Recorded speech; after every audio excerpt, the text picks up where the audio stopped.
for a break. Silent mode activated.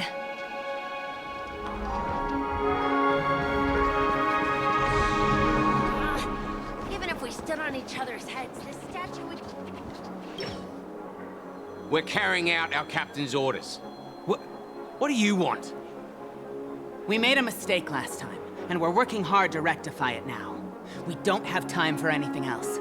Surveilling the IPC executive Topaz, ensuring that she stays put at the Reverie Hotel during her time on Penacony. We've got the right one this time.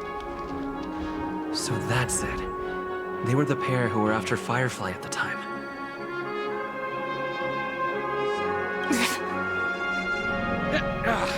It's you again. Back for more trouble? We're not afraid of you this time. Well, spit it out. Stop bothering us if you've nothing important. So you know each other.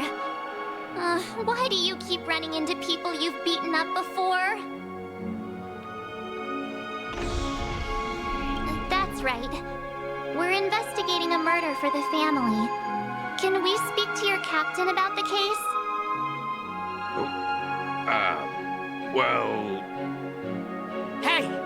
The security officer instructed everyone to shut their traps before he returned from Dream's Edge. What murder? You'd better stop spouting nonsense.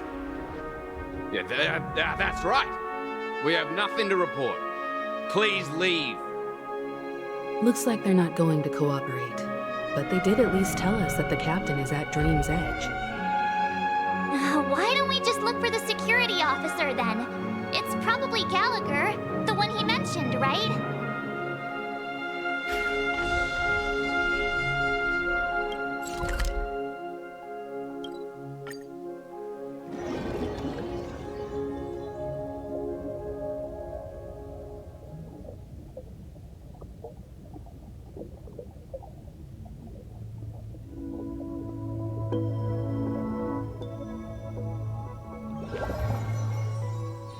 Such tight security.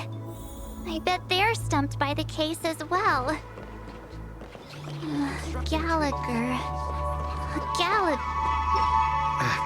Apologies. The Bloodhound family is running an investigation up ahead.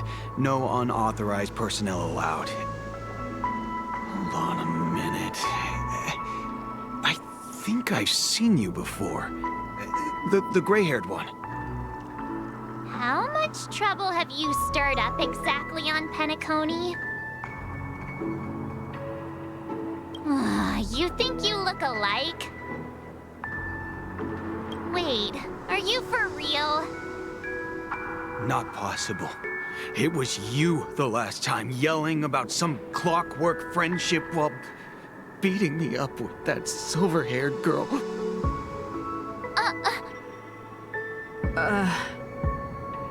I'm not letting you get by this time. Please leave, or I'll have to get on my knees and beg you. Huh? What kind of heinous crime have you committed now? Hold on, sir. We have documents authorized by the family that would aid your investigation.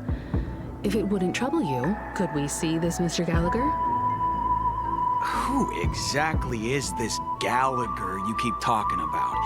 There've been a few people mentioning this name. Even the one with the gray hair. He didn't send you all here? It was the security officer who dispatched us. That's all I can divulge. He'll do. He's the one we've been looking for. Sorry. No can do. The boss said that since it's a matter of the family's reputation, no one's allowed through. Everyone, please leave. There's really no need for us to make things difficult for each other, right?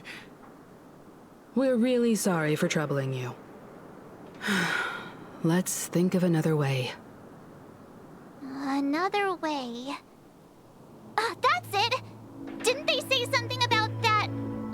what was it? Clockwork? That got this guy to change his mind? Can you perform it again? That... clocky magic. Please?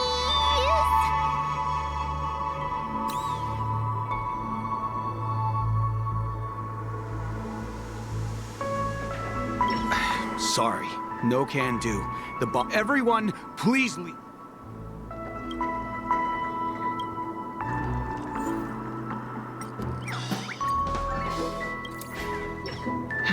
Let me see what time it is now. Whoa! It's this time already? What? Time to clock out! And no one's gonna stop me.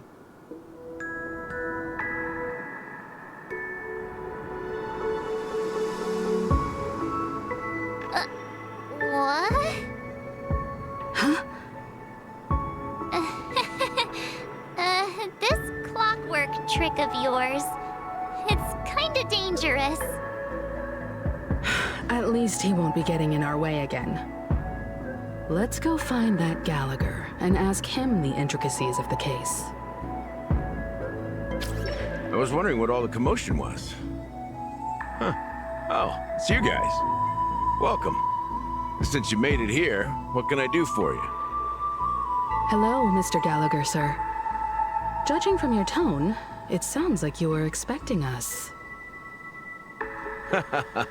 Miss Himiko, you're too polite. There's no need to call me sir. Mr. Gallagher, you even know my name. Of course I do. You folks are from the legendary Astral Express, and honorable guests of the Watchmaker. I had an encounter with this gentleman in the Golden Hour. I remember that little silver-haired girl was there too. I'm sorry for what happened to that kid. This is also the reason why we've come to visit you, Mr. Gallagher. The Express can't just overlook the death of that child. So we've decided to help the family get to the bottom of it, in the hopes of getting justice for her. The Nameless involved with the family. What an unpredictable twist of fate. Why? What's wrong with the family? It's nothing. On Penacony, everyone loves the family. No matter how much one resists the beautiful dream, when the time comes, they too will find it hard to let go. Who wants to leave a warm nest? Just idiots, little kids, and inebriated fools. Mr. Gallagher seems to be getting at something. But you got it wrong. I'm not. You want to discuss the case? Sure, come with me. This is not a good place to talk. Let's go elsewhere.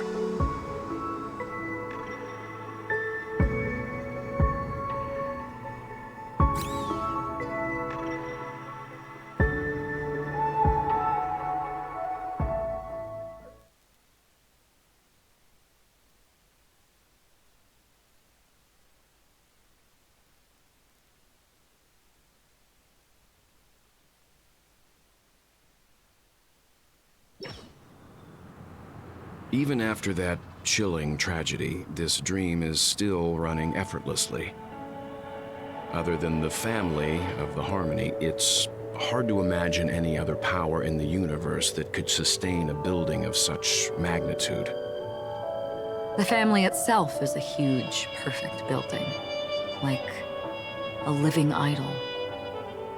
Each member of the family sees themselves as a piece of the divine puzzle, revolving around a singular core and a shared ideal. Under their command, they loyally fulfill their roles, offering themselves while also receiving sustenance in return. Interesting analogy. Perhaps that's why Penacony's beautiful dream has persisted for so long. But the human body has its limits, and so does the divine's. That doesn't sound like the kind of comment a Galaxy Ranger would make. Just pointing out the facts. Mr. Yang will definitely have a better sense of what's going on than I do. Why do you say that, Miss Acheron? The beautiful dream is crumbling. But not because of a particular eon, a particular faction, or a particular visitor. Its collapse stems from a certain inevitability of human nature. The family refuses to acknowledge this, and it has ultimately backfired and become a catalyst. As people immerse their souls in the dreamscape, where consequences and pain cease to exist, and only ease and pleasure prevail, they draw closer and closer to necrosis. Regardless of the perceived bliss, death looms as the inevitable conclusion. Also, this necrosis will diffuse and spread. One piece of the puzzle's mutation will eventually cause the entire building to shake, break, and crumble. In the end, the dreams that people built in the name of freedom became the cage that imprisoned them. I'm sure you've gained a lot from this trip, Miss Acheron. Are you willing to share your findings with me? Of course. That's if I remember.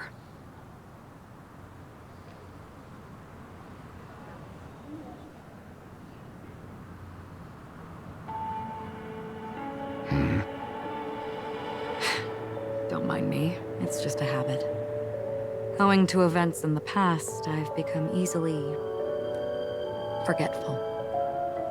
It's only when this sword is unsheathed that those hazy memories start to become clearer.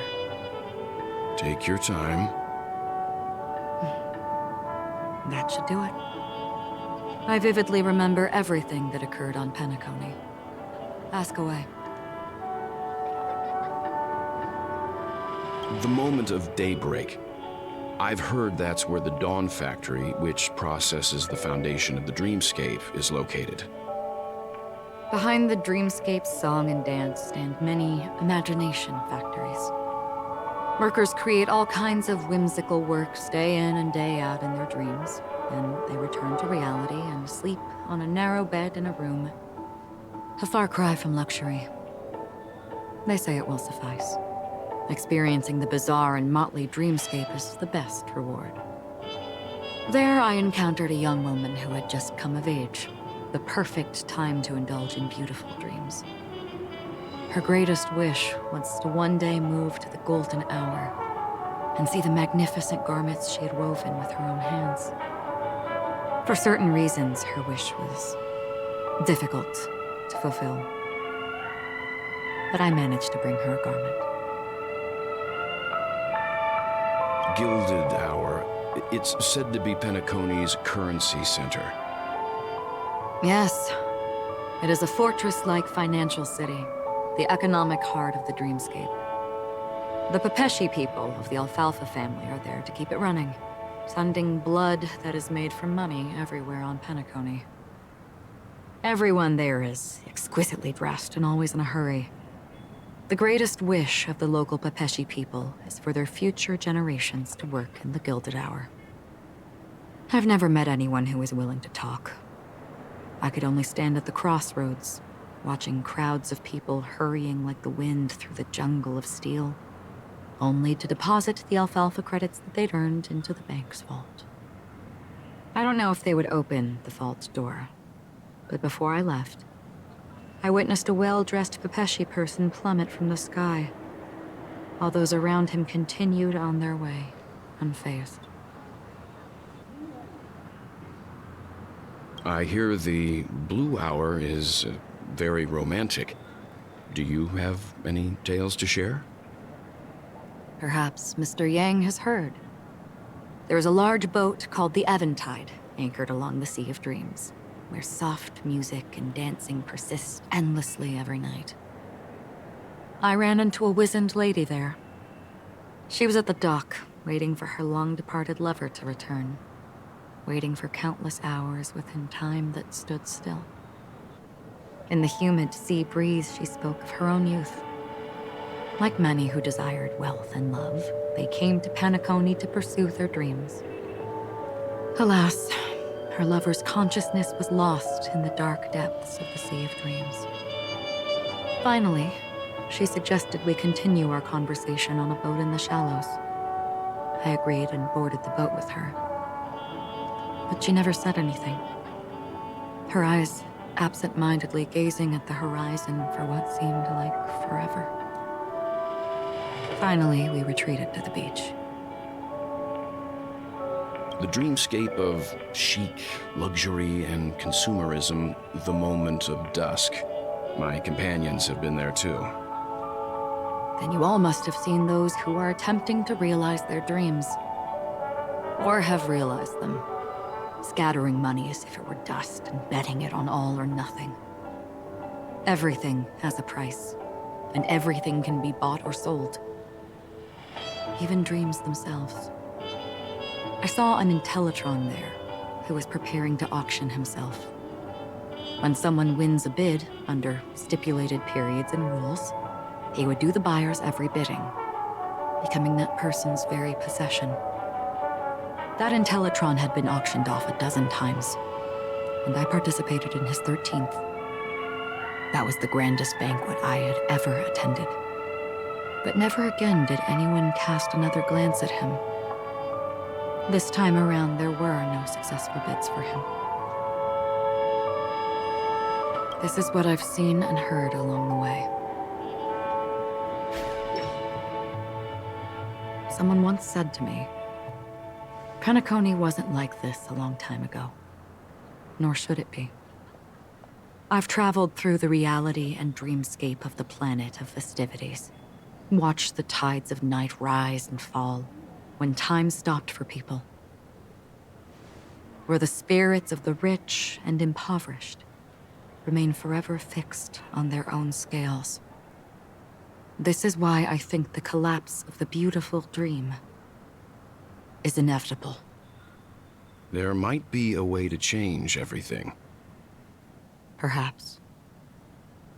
But if this is indeed the world that people desire, if this is precisely why life chooses to slumber, should we still seek to change it?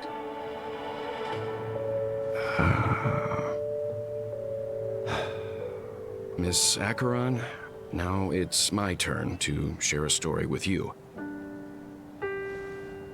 There was a man from my homeland who, at a time when the world was grappling with deep, unhealable pain, made a choice. He wove together the dreams of everyone in the world, linking people's dreamscapes, and shouldered this burden himself. From this, he created a giant, a spiritual atom. And since that moment, the giant stood between heaven and earth, becoming the pillar of the world's existence.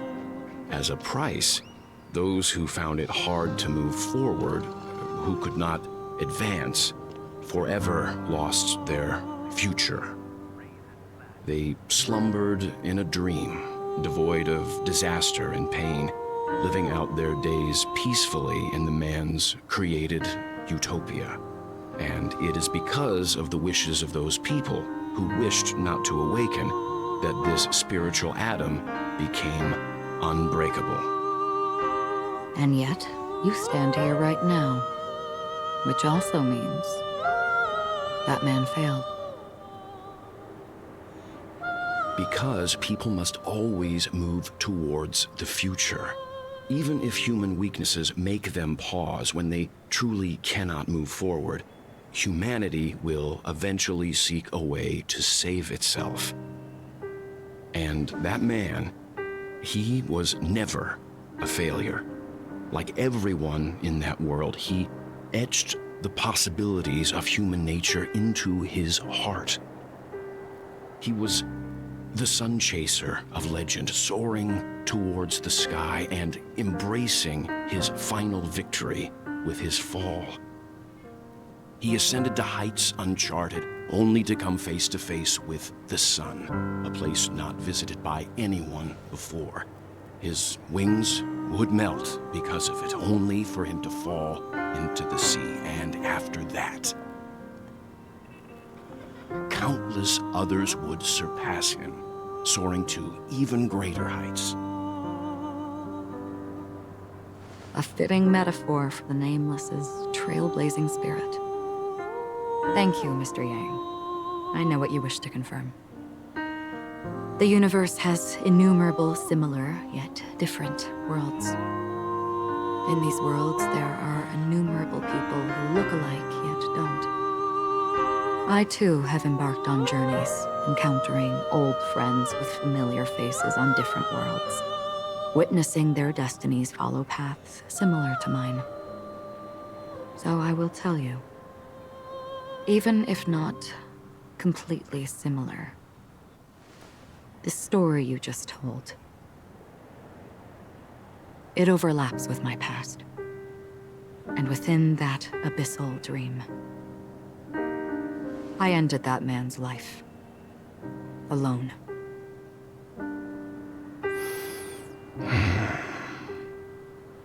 I am not who you think I am. Nor will my home be as fortunate as your world. I am sorry. It's fine. I don't mind, so long as I can alleviate your suspicions. There's something I still wish to know, Miss Acheron.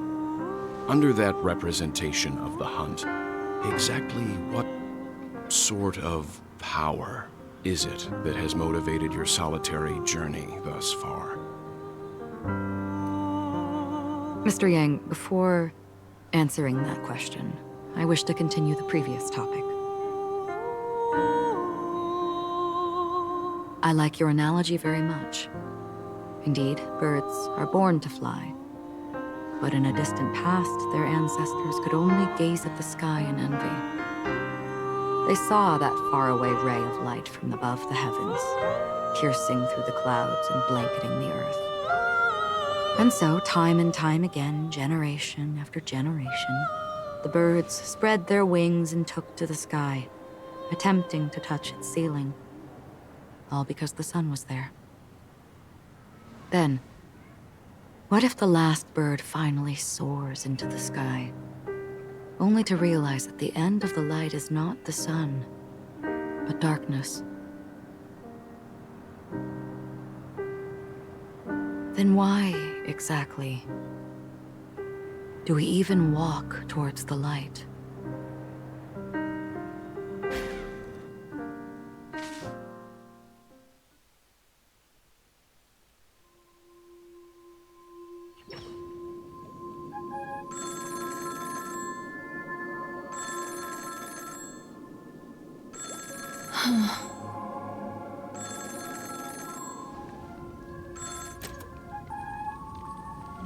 Long time no see. Having fun on Penacony? Acheron? This voice, it's not Constance. Could it be her companion? Though I don't know exactly what you are, or what you're up to, my bullets will find you. Until then, you best find a casket store on Penacony and ask the owner to reserve a good quality casket for you, imposter. Imposter? I see. She gave my whereabouts to someone who's tracking Acheron too. Who are you? Huh? Did I make a mistake? Who the heck are you? I'm the Garden of Recollection's memo keeper. Not bad. This is the kind of tough challenge I like. You that imposter's bodyguard? Never mind. It's fine. I'll leave a round for you. So get that forehead clean and wait for me. I don't know what you're talking about, but you know Acheron, the Galaxy Ranger, yes? I have something to ask you. Are you asking me to write your will? Sure. Go ahead. Not quite. I only want to ask, how exactly did she become a Galaxy Ranger? She's clearly not a path strider of the hunt, but you are, aren't you? Tell me, what's Acheron's deal? Sure. Heck, never thought I'd come across an ally. What a stroke of luck. Well, I'll be on Penacony soon. Memo Keeper, go buy a bottle of Donna's White Oak and warm it up. And I'll raise a glass to you. That lady's passed. Well, nobody knows. But if all you want is a simple answer, sure, you best get a chair and take a seat. That woman, named Acheron, is an emanator who should not exist.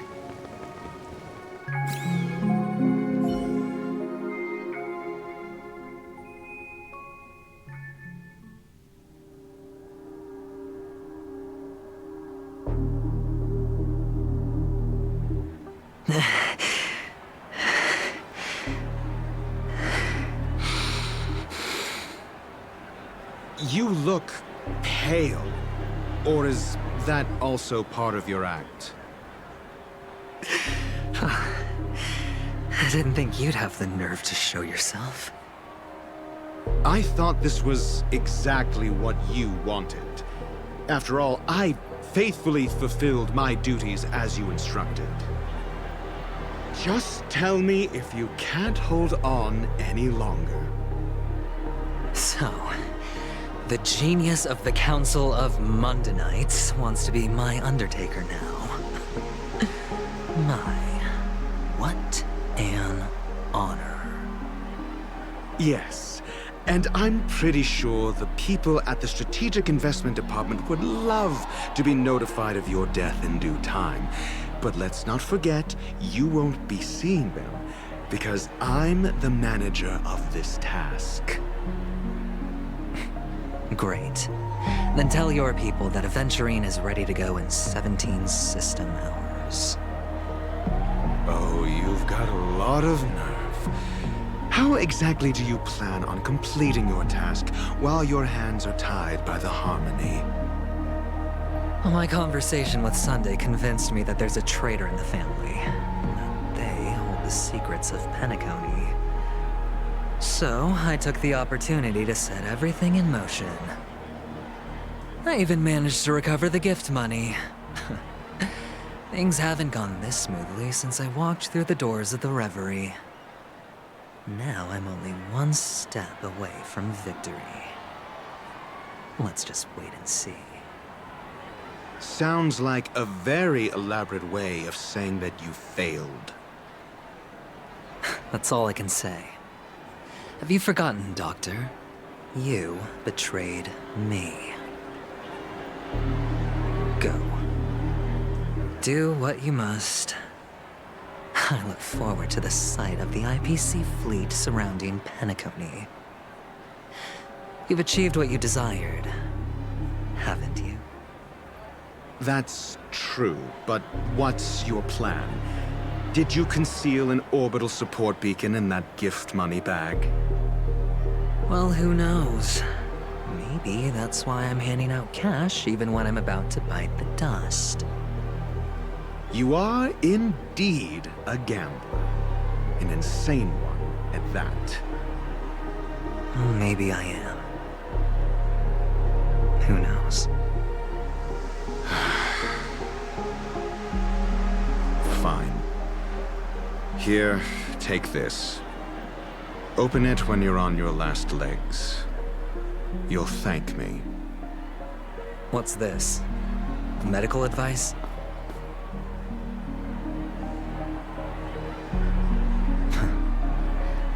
You catch on pretty fast, Doctor.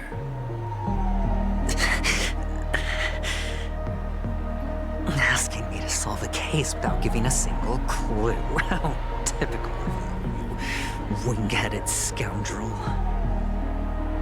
But the way you're all on edge about that stowaway, it's just as I guessed it would be. As for now, let the rain of wealth from the IPC fall evenly on everyone.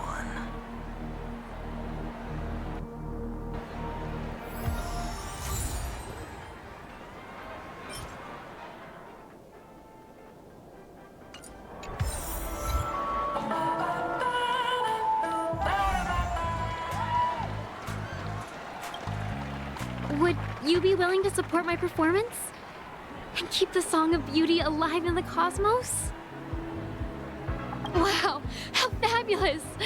But why would you give such a wonderful gift to a random stranger like me?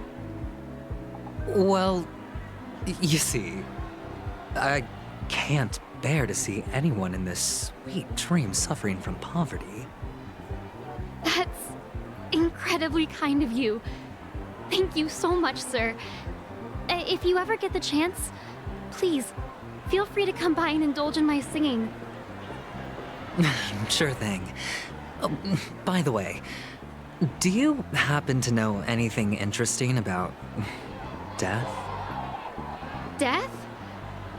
That's a pretty scary topic, and it doesn't really match the mood of this sweet dream. Well, you see, I'm a tabloid reporter collecting ghost stories in Penacony. As you know, the more chilling the stories, the more attention they get. Maybe you could help me out. Well, if you're up for some gossip, it's not about death, but there have been some rumors about a guest at the reality hotel who fell into a deep sleep and didn't wake up. It was like they were in some sort of coma. Nobody knows what caused it, but luckily the customer eventually regained consciousness. Well, all customers are under the protection of the family, after all. Thank you. This will make for a very juicy headline. May Shibe protect us. Unexplained coma. That's actually what happens to your body if your brain dies in a dream. But unfortunately, the customer ended up waking up in the end.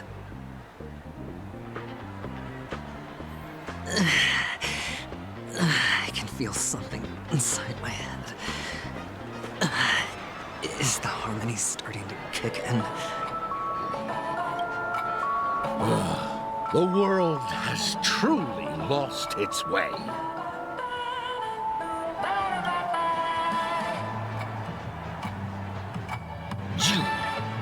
Wait, I get it now. This is some sort of prank show, right? You must have some cameras set up around here to film yourself doing good deeds, right?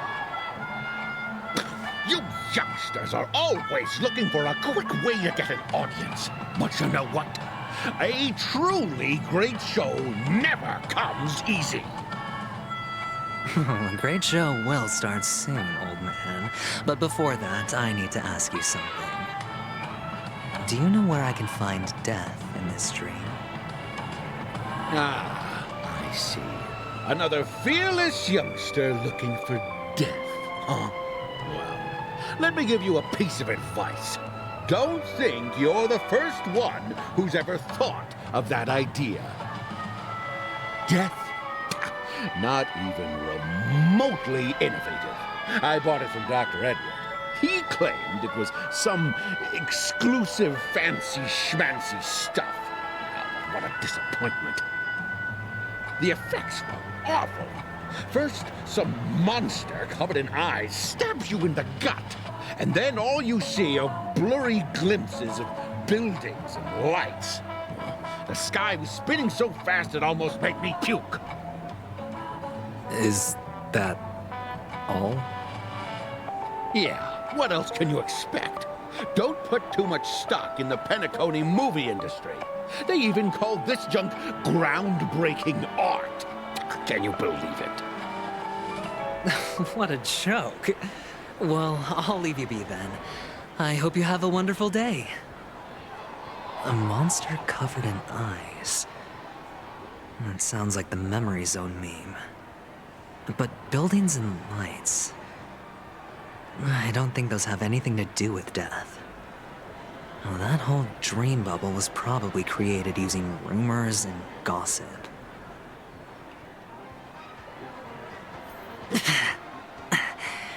The disturbing voice in my head. It's getting closer. A sip of liquor. A blissful reprieve. To drown 1,000 sorrows. Let worries leave. I know I have what it takes to become a poet. Oh? You're giving these gems to me? Didn't expect to meet such a generous soul in this place. Or are you just pitying me? Well, it really doesn't matter. As long as I have Soul Glad, that's enough. This is just a dream after all. You really shouldn't drink so much Soul Glad, my friend. It's not good for your health. Oh. Maybe I really should quit. But not before meeting the Devil of Soul Glad. The Devil of Soul Glad? Care to elaborate? Yeah. It's a seahorse with a long neck. They say it loves to appear to drunk people, especially the ones who are passed out on the side of the road. How funny. Yeah. Very funny indeed. Thank you.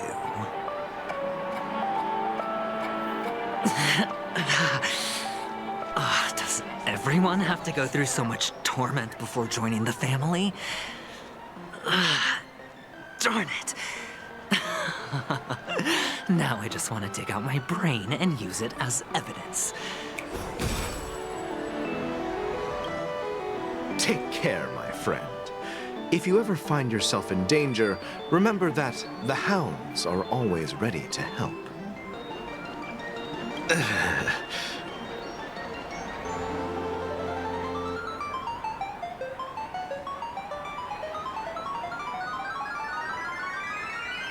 You don't look good, my friend. If you need assistance, I can contact the hotel and have them wake you up forcefully.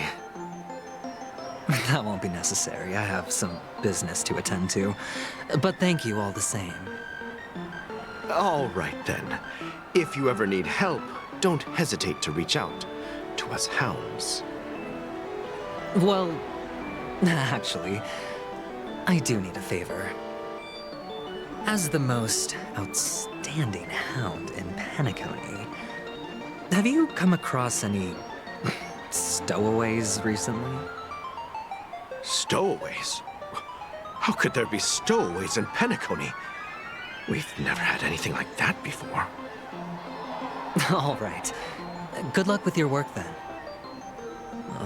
What was I even thinking? Family would never share intel with the IPC.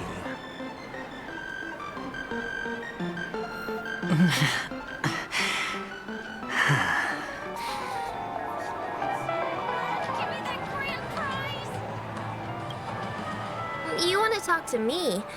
Sure, but nothing too sensitive, okay?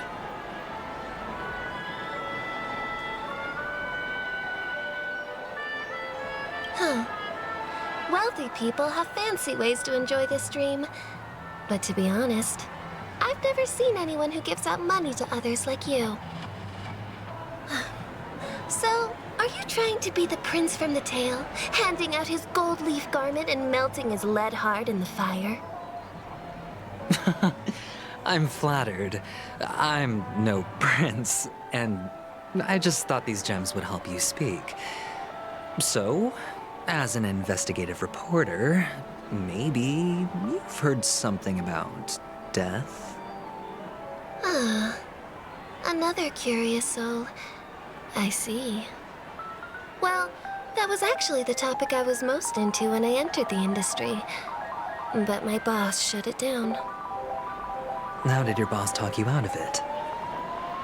Well, she simply said, covering baseless urban legends like that would make us look like some third-rate tabloid. I thought about it, and she had a point. Reporting on stuff like blowing out birthday candles and getting spooked by nightmare ghosts isn't exactly professional material. Guess she's got a point. Thank you for sharing.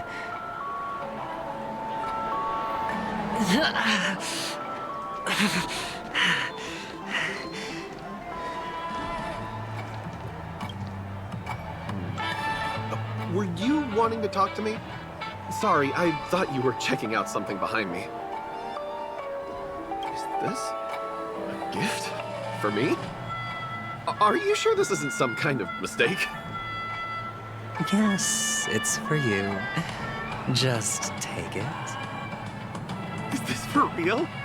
Someone is actually giving me a gift. Not for my parents, but for me. Thank you. Thank you so much. Oh, it's not much. I just want to ask you something. I knew it. What's on your mind? Are you trying to ask about my father or my mother? Neither. I just wanted to know if you've ever heard about death in the dreamscape. Oh, you sound just like my father. Always warning me about danger, even in dreams. He's an Intellitron, so his dream entry methods are different from us organics. Can't count on him to protect me if something does go haywire. Funny, right now I'm still under his protection. How ironic. Hey, stay positive. Gold will always shine one day, right? The Devil of Soulglad, Dangers in the Dream, and Nightmare Ghosts. Well, surely death is a popular topic in this sweet dream granted by the family. Well, I've collected a bunch of rumors, but no useful clues.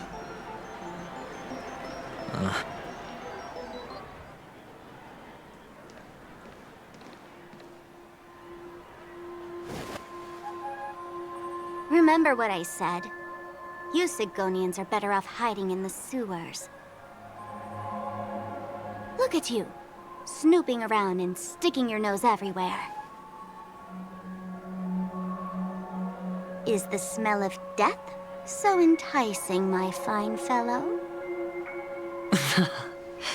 Oh, it's you, masked fool. I should have guessed it. You're the imposter who appeared on TV after Robin's death, right? I heard you got caught by the family.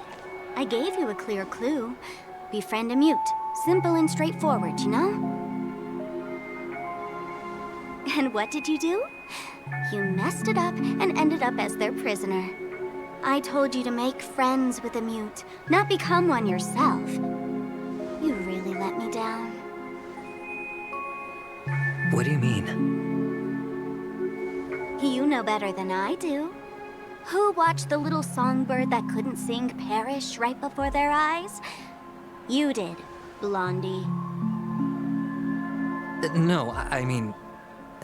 What did you mean by becoming one myself? Well, it means you'll soon end up like her, unable to speak ever again.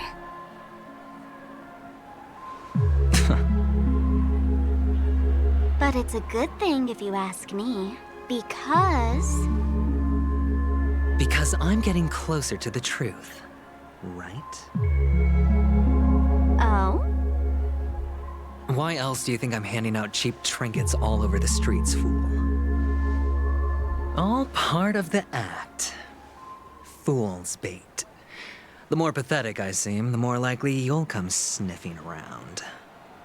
So, now that I've drawn you out, will you reward me with an answer for my efforts? Why should I help you?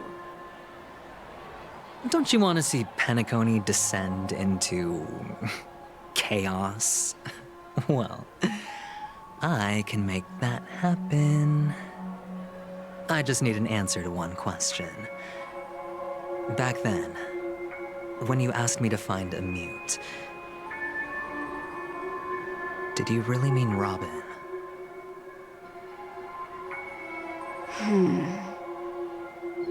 And what if I say no? Then I'll thank you. Oh, the word no has never sounded so pleasing. Well done. I admit I underestimated you, but what difference would it make? Let me tell you something. There were 2 mutes, but one is dead now, and the other, though he's still in Penacony, I'm afraid you'll never find him again.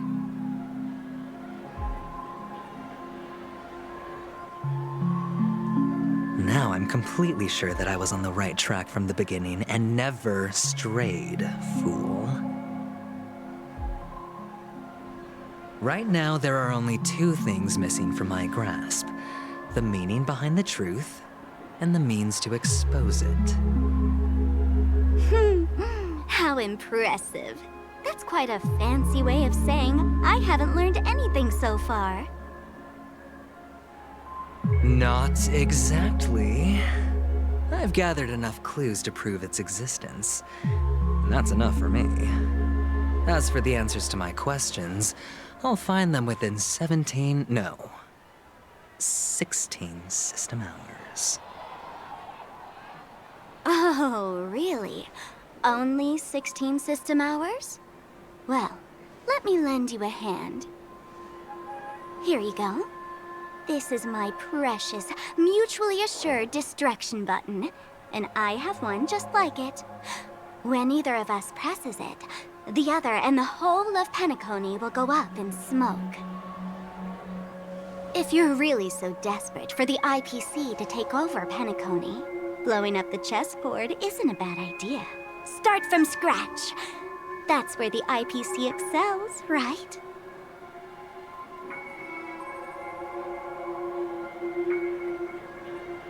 Just press the button when you're at your wit's end. And of course, feel free to reach out to me for my hospice care, too. Oh, a deadly button, huh? Well, I guess the family didn't take your threat seriously at all. Otherwise, how on earth did you manage to bring it in here? I have my own ways. That's all you need to know. Well, I'm afraid I'll have to decline your offer. Who knows if your little gadget will actually work.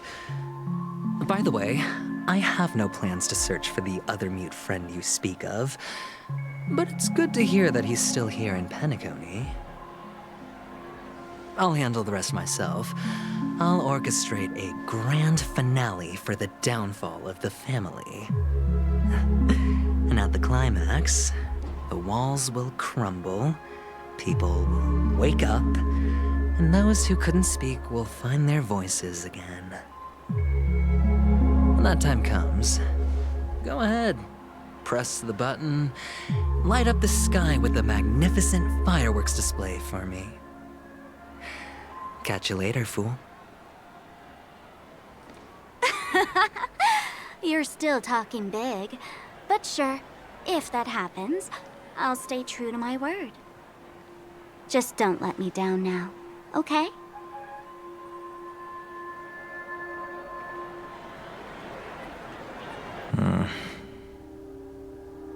So, number 35. You're back. Like your new lucky charm? Can a commodity code really be considered a lucky charm? Silence! I didn't give you permission to speak, you Sigonian hound.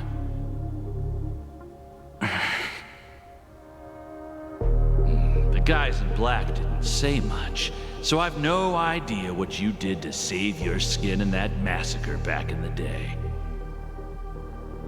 But I figured you must have had good luck, so I bought you. From now on, you and your good luck are my assets. Are we clear? Your first task is simple. In addition to you, I've purchased 34 other slaves. Go and play a game with them. You came out alive after 2 days.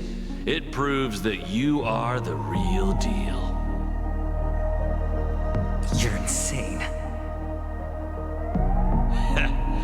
Testing out if you're a good product. Aren't you worried that the money you spent on me will go to waste? I've got stacks on stacks, Blondie. The slave market is never short of self-righteous brats like you. But you look good, and that's why many customers are betting their fortunes on a scrawny brat like you. So go along now, and don't let your master down.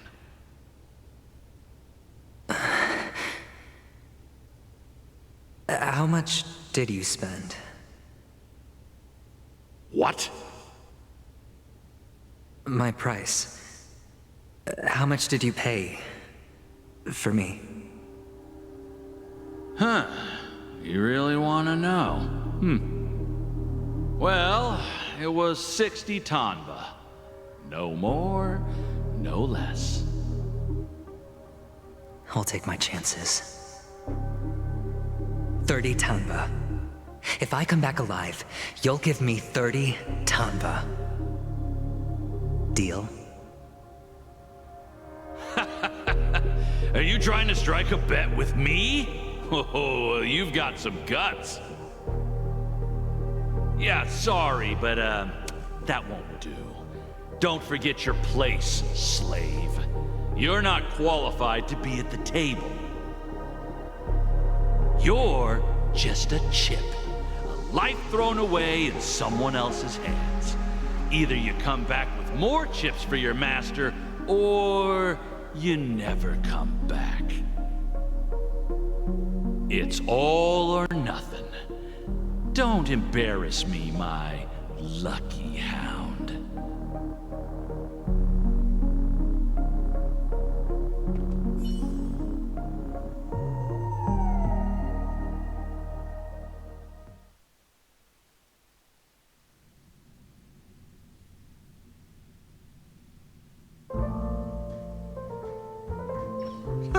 What brings you here, Gallagher?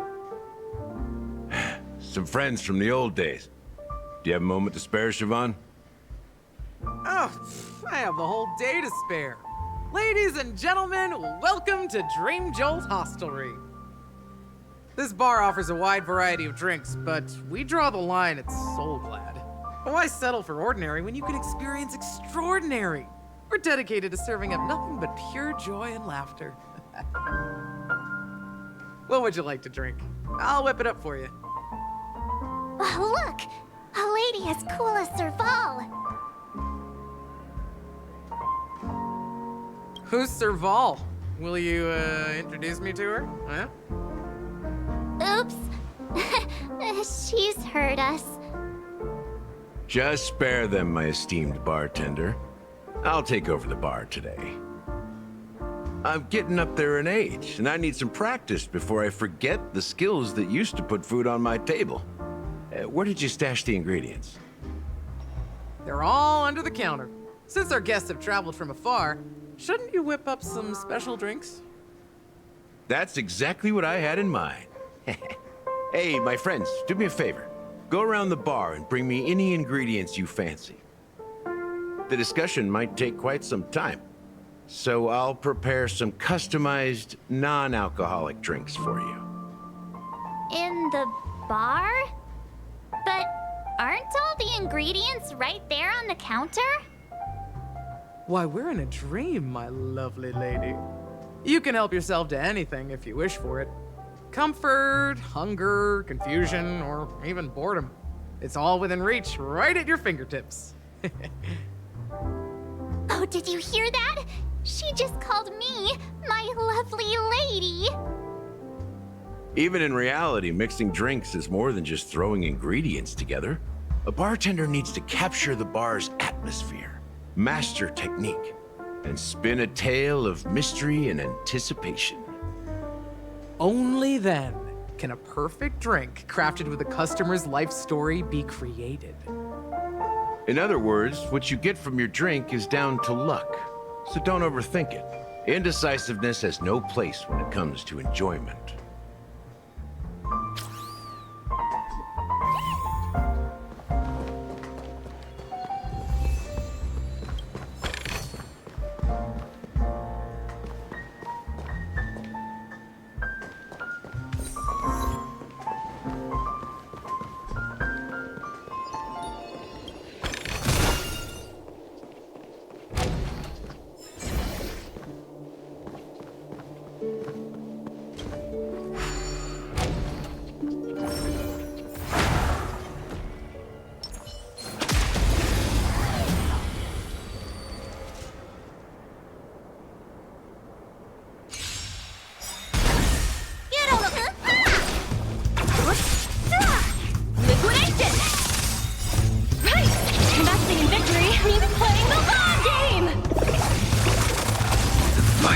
set.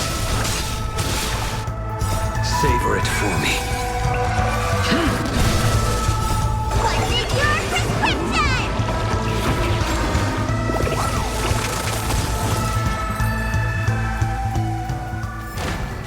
I told you they were sick.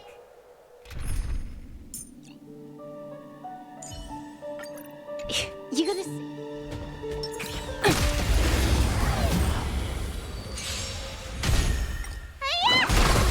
Go Nappy! Time for a bug. Your end approaches.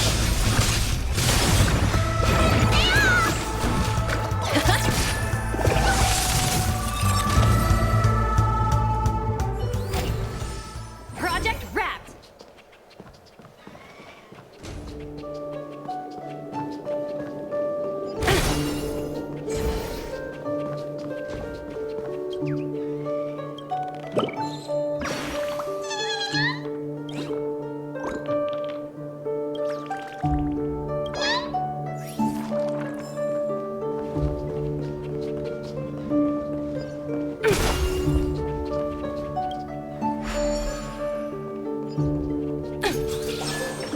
A little something for everyone.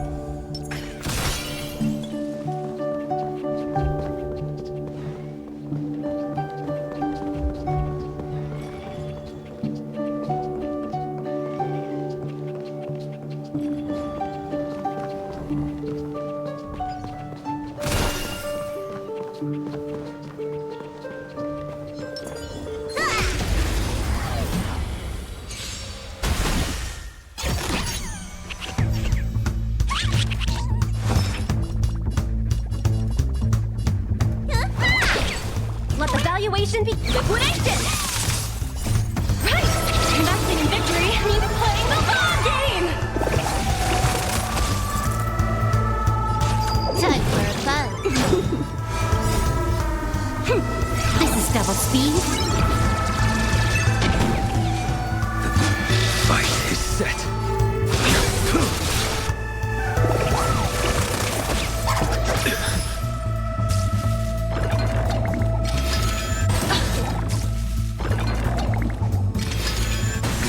You don't look so good.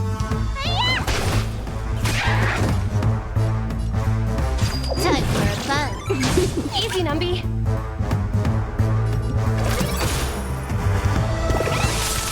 Let me pen your wound.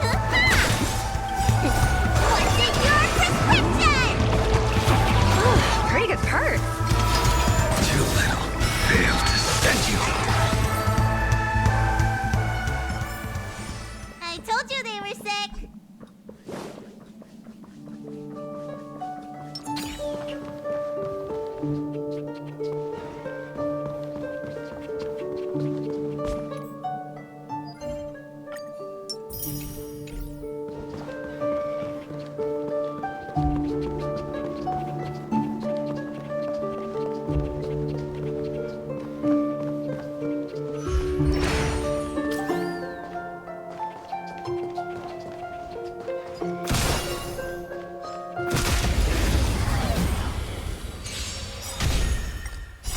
Savor it for me.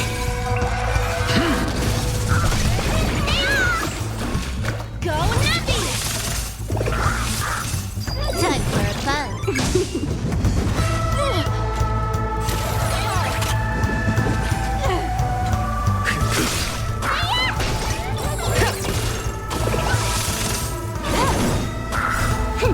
This is double speed.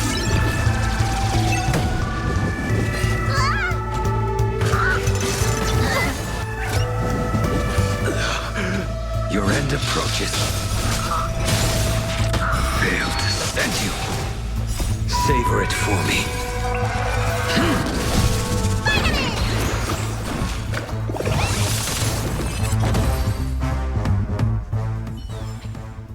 Project wrapped.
extra for the quarterly bonus.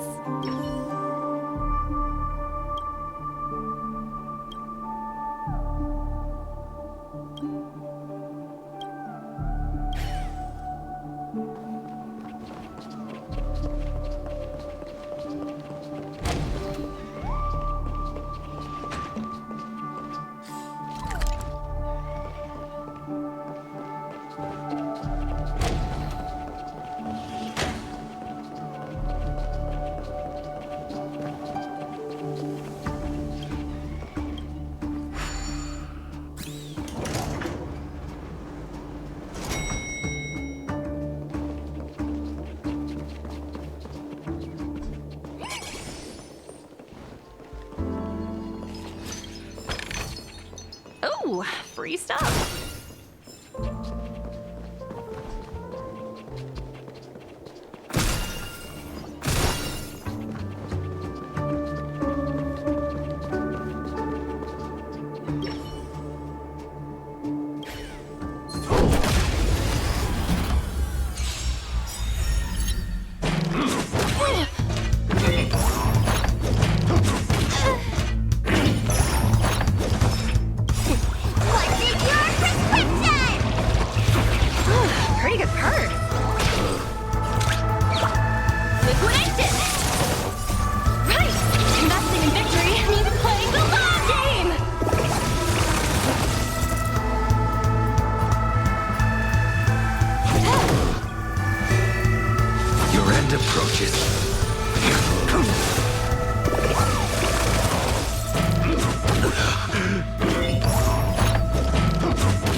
Begin. Go Nappy!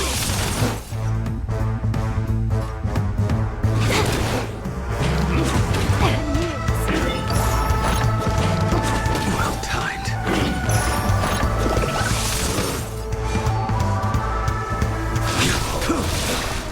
Failed to send you. Let me tend your wounds.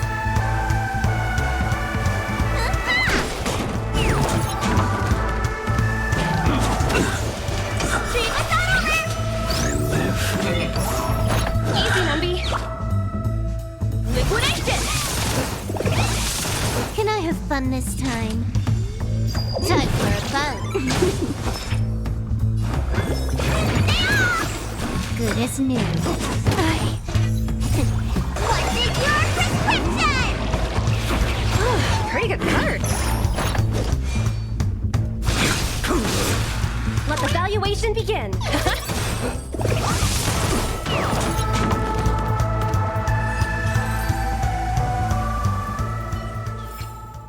Project wrapped.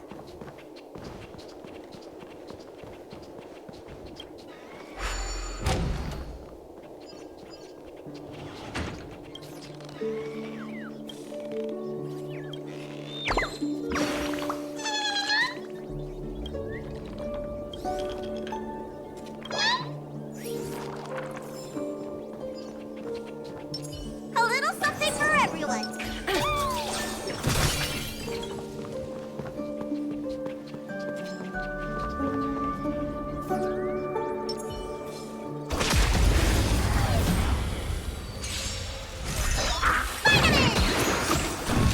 Go Nappy!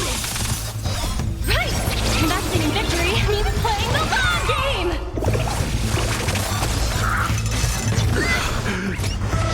Steady. Better cut our losses. The fight is set.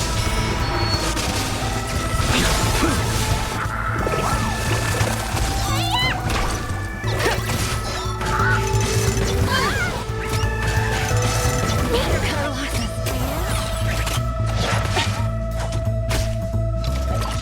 Better file. Keep up. Savor it for me.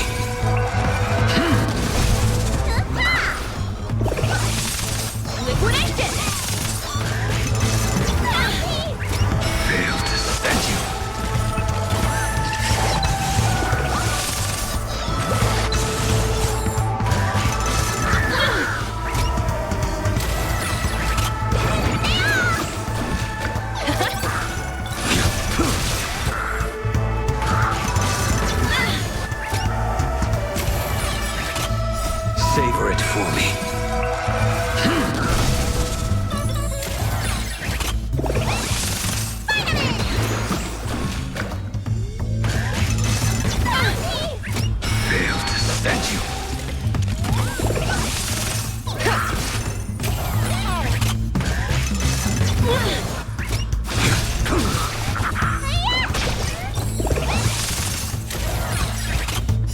Savor it for me. Go Nappy! Better cut our losses. Fail to stand you. Your end approaches.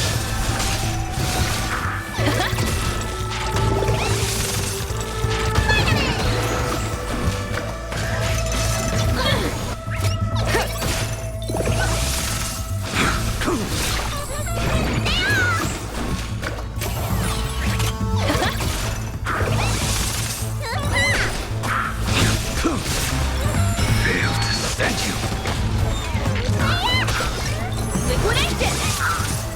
Right! Investing in victory means playing the long game!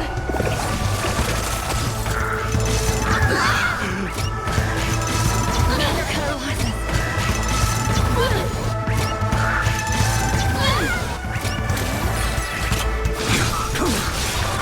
Fail to stand you.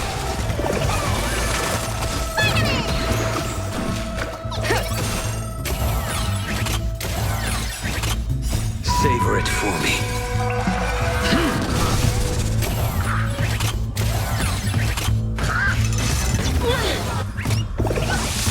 The fight is set. What's in your prescription?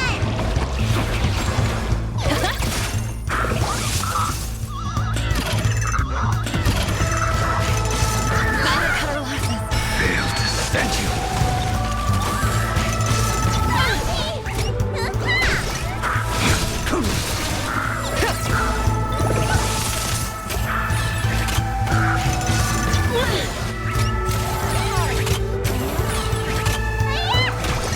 Go Nappy!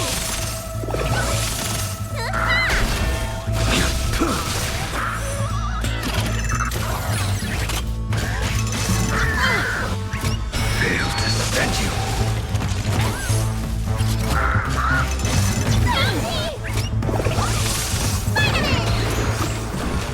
Liquidation!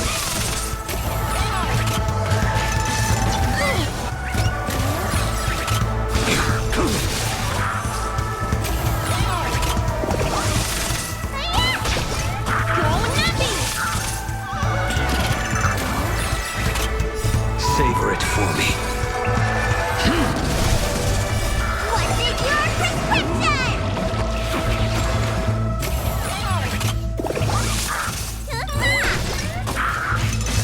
Better cut our losses. Fail to stand you. Your end approaches.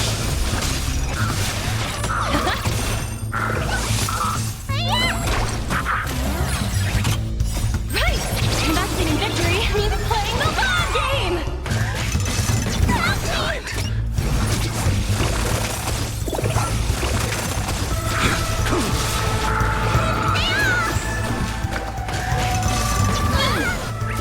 Fail to stand you.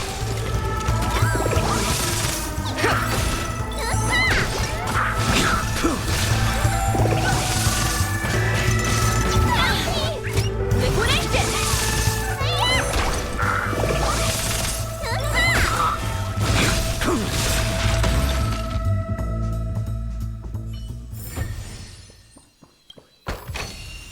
If it works, it's good medicine.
check out this bottle. The liquid inside looks beautiful. And the label reads, Dream Syrup, thick. I don't see an expiration date, but the production date is half an amber era ago. Ugh, drinking this stuff can't lead to anything good. That's for sure. That's true, but this really doesn't seem fresh. Did you find the bottle of syrup I've been hoarding? Don't worry, it's all just a dream and it won't upset your stomach. It's been aging for years and should have a refined taste by now. Feel free to have some. It's perfect for entertaining lovely guests like you. Then we'll keep it for now.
I thought they didn't sell Soul Glad at the bar. Let's give it a shake. Nice, it's still fizzy and has a long shelf life.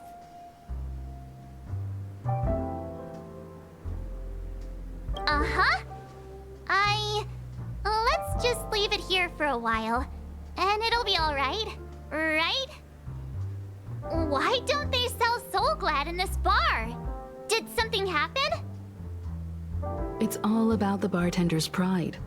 It wouldn't make sense for customers to come here and order drinks they can find anywhere else. That's the mindset I use when I brew my coffee.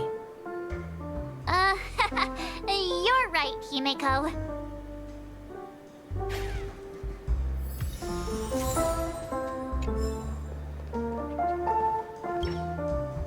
Hey, look at all these chips scattered everywhere. A few days ago, an actor from the Iris family came.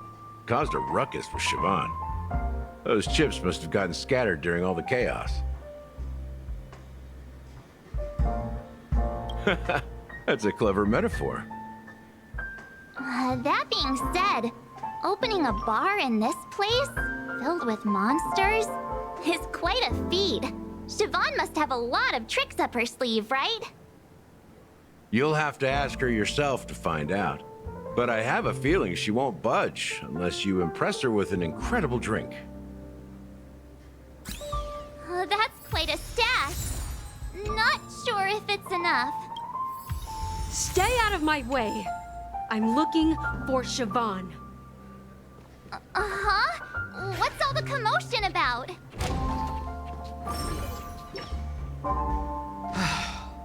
Haven't I made myself clear enough, Miss Amiki? The Dream Jolt Hostelry only welcomes guests who want to enjoy a drink to their heart's content. I'm sorry, but I'm not interested in your proposal. But you have the talent. You'll attract a huge audience. You're destined for the Iris' stage, not for this rundown shack. Come with me. We'll become the talk of Penacony, a shining light into every corner of the dreamscape. Please, Siobhan, I really need you. As you see, I'm entertaining my guests. Don't make me repeat myself. Fine. If you don't come along, I'll just sit here and not go anywhere else. Give me a sparkling drink. Sweet. With extra ice. Just one moment. What's her deal? We can't discuss the case with other people hanging around the bar. Hey, can you do that clockwork trick of yours again? Time is running out. We need to hurry. Yeah, I'm counting on you.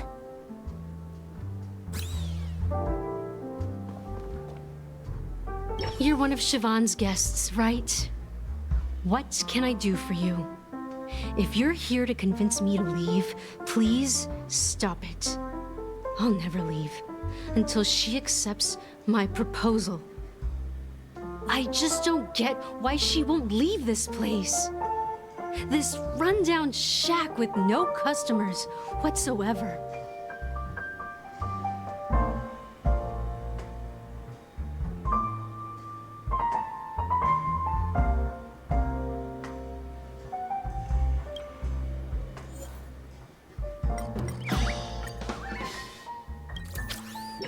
I've seen it. The moment when Siobhan and I share the stage. The crowd is going wild. Applause crashing like waves. The aroma of irises fills the air. A beautiful melody playing. Ribbons dancing around us. And the taste is sweeter than honey. I've seen that scene countless times in my dreams, and every time it mesmerizes me.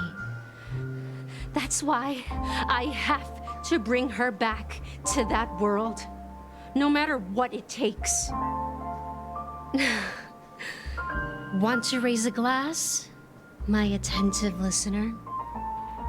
Let's consider it a toast to my far-fetched dream.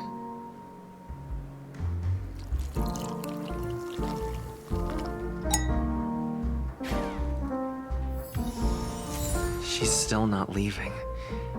Maybe I'll have to try again. I just don't get why she won't leave this.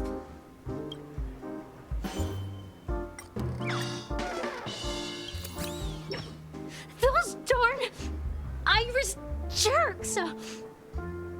They're the ones who forced Siobhan into hiding here, running this pesky bar. It's all their dirty scheming. I get it now.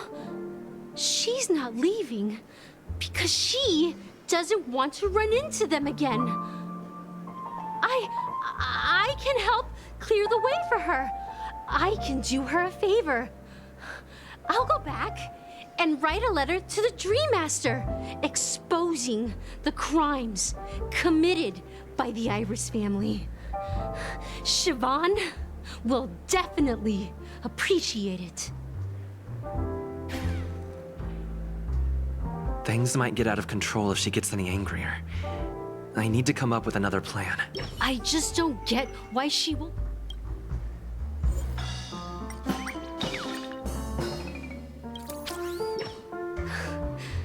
It's ridiculous, right? Our paths were never meant to cross, yet I'm still holding on to her. I'm too timid and shy, longing to shine but afraid of stepping into the spotlight. I need her guidance because I'll never be able to do anything alone. You don't know Siobhan's past, and you have no clue how radiant she used to be. Even among the talented Iris family, her skill was unmatched. I know she probably thinks I'm just trying to ride her fame to get ahead. But all I want is for her to reclaim her place.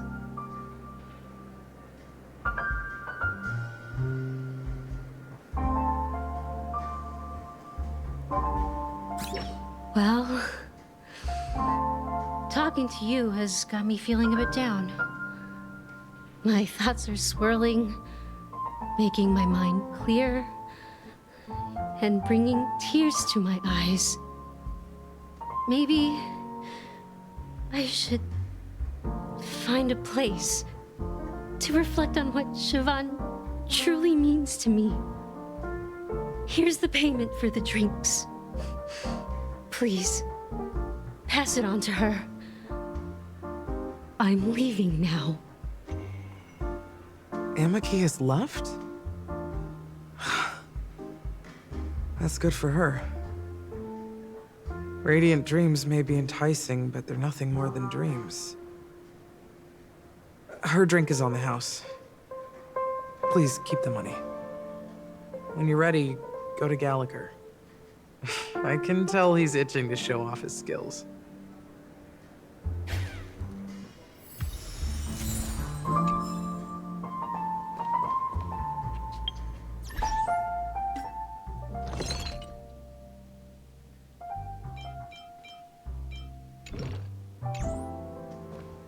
That being said, mixing a drink is way simpler than you'd imagine. Just pick your favorite ingredients, toss them in a glass, mix it up, and it's done. So, go ahead. Explore the bar and bring me any ingredients you prefer. Nice work. Let me take a look. You found some interesting ingredients there. Now, take your pick. Each drink has its own unique flavor. And the base ingredient sets the tone for the initial taste and the lingering aftertaste. So, which one would you like to use as the base?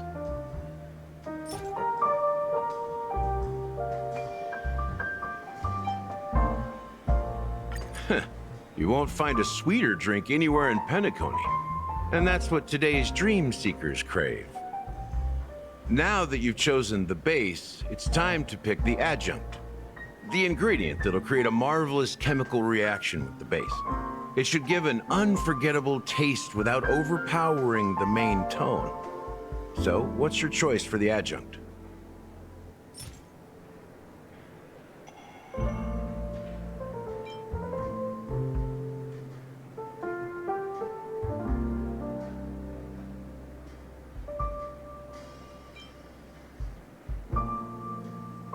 This is the most pungent adjunct we have, and my personal favorite. Before Mikhail left, the wrinkles at the corners of his eyes had deepened like knife cuts. He mumbled, his breath too weak to climb up his throat, caught up in his chest. But I could smell it. The lingering scent of Penacony itself on that night. Mikhail. Almost there. Let's pick a decoration. Which style do you prefer? Anything you need, I've got it.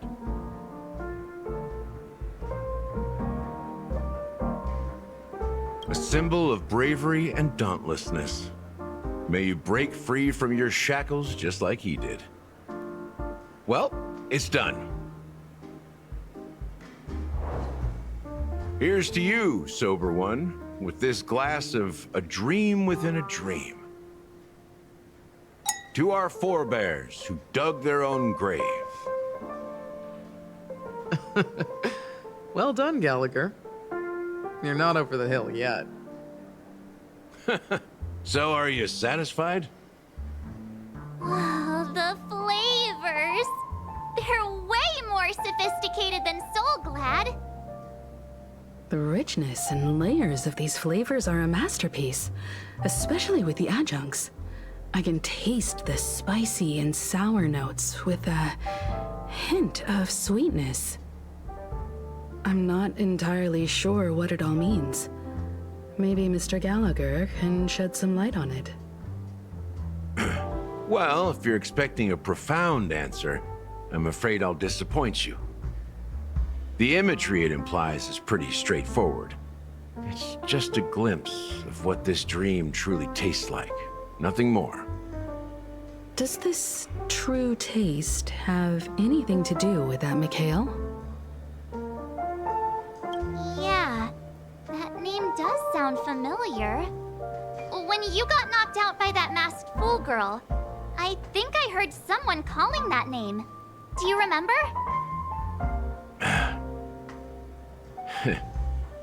I was right about you. You guys seem to know quite a bit. And now there's no reason to hide anything from you anymore. Let's dig deeper into the case. And of course, I'll tell you a story about Mikhail. All right. Let's start with what we know based on the clues the family has. It seems that Firefly isn't a local or an invited guest. In other words, she's a stowaway. She managed to fool me at first. My age must be getting the best of me. But here on the planet of festivities, stowaways are a common sight. You're bound to run into one sooner or later. After the incident, the hounds wasted no time searching for that girl in both the dreamscape and reality. But here's the thing. We only received bad news, and the trickiest kind at that. She simply vanished, leaving no trace in the dreamscape or reality, as if she had never come to Penacony at all. Huh? Does that mean... Different? Are you suggesting that girl wasn't actually killed? Come on, aren't you a witness in this case? Let me be frank. This case, actually, is unlike anything the Bloodhound family has dealt with before. Dealt with before? So, death does happen in Penacony, if I understand correctly.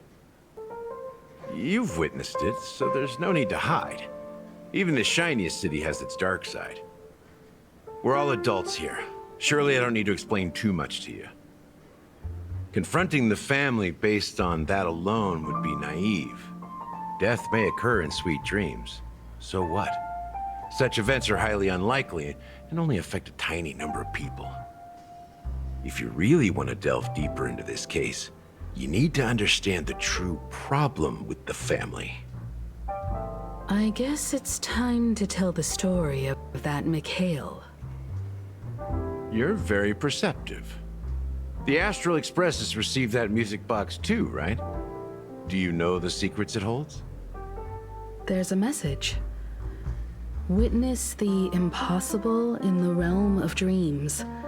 Find the legacy of the Watchmaker, father of Penacony, and thus the answer to the question, why does life slumber? That's the exact wording. Hey, why are you laughing? Wait, did you write it? It's quite poetic. No, but I'm the officer in charge of this case. So how could I not know? I'm sure you must have noticed that this message didn't come from the family. You might have even guessed that the relationship between the family and the Watchmaker isn't as close as it seems. That's just our speculation. Actually, it's hard to believe that the father of Penacony and its actual managers are at odds. Now I can assure you that your speculation is absolutely correct. The family has considered the Watchmaker an enemy for a long time, but the hounds haven't been able to track him down, as he seems to be living only in the characters and stories he created. Let me ask you a question. Have you ever wondered why the family allowed the Watchmaker to send out such a ridiculous message to the outside world, inviting you here and causing chaos? So, you want to seize this opportunity to expose the Watchmaker? Well, now you understand why the Oak family authorized the Nameless to assist in the investigation, but kept you in the dark, right? Because the Watchmaker is not the legend of the Land of the Dreams at all. He's the most shameful stain in the history of Penacony, and he's the root cause of all the anomalies in the dreamscape. You don't get it? Well, I mean, Mikhail, the betrayer of the family, he's the Watchmaker.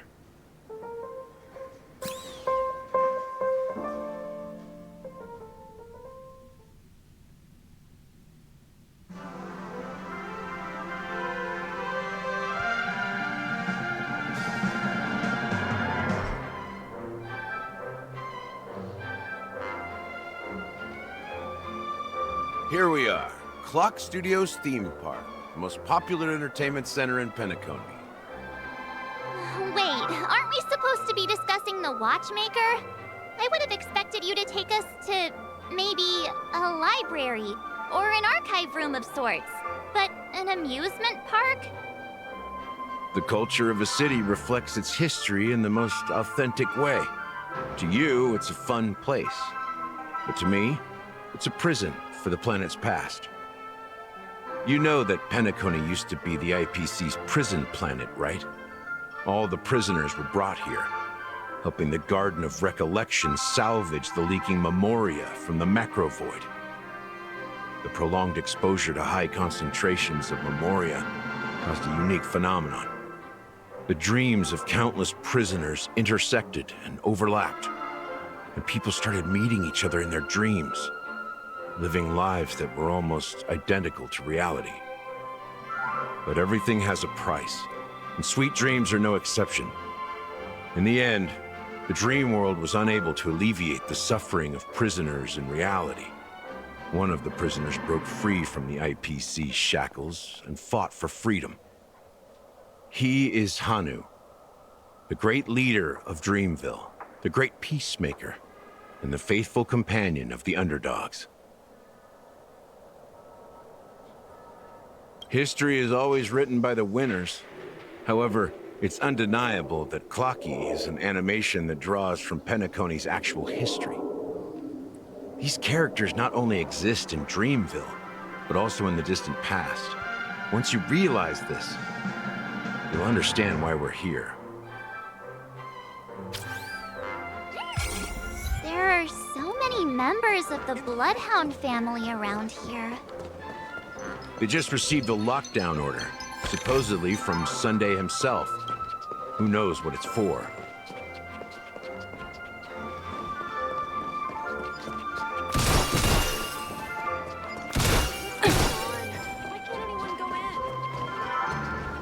My friend, have we met before?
So many of them.